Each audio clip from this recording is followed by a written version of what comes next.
जों आंनि गोसोआव गावनि जोंनायजों थेवलंबाय नोंनोलाय मानोब्रा खोनाबानो गरम जालाबायग्रा मानसिफोरनो खिथाया मानो मानोथो नांगौ नोंलाय मानि सावथालफोर बादि फंफा फंफा लाखुमानाय बुंग्रा बेलाय पार्टनारा बिदि जायो माबादि सेकेर खोथाखौनो खिथालायनो हायै रायलायनो हायै बिदि जायो लोगोआ ओइ थेबगां पकेटाव गैयाबाल' नों आंजों लोगो जायोना फेग्रब ग्रब साइस गैया बाइस गैया नालाय आं दानो हिनजाव जामोनथाय हासुनो ओंखारनाय खिनो ओंखारनाय लाथाबनानै थालायलायगौमोन बियो नों बादिया न'नो हिनजावल' बि माथो रोनावलाबाय थाखोब्रा गोदाव सोरावलाय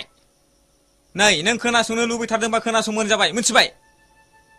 रैमालिजों जालाख'जों दोनखारलांबायनो बोरमा जाम्बा नोंहासो मेजेमजों गोसथो जायाखै दा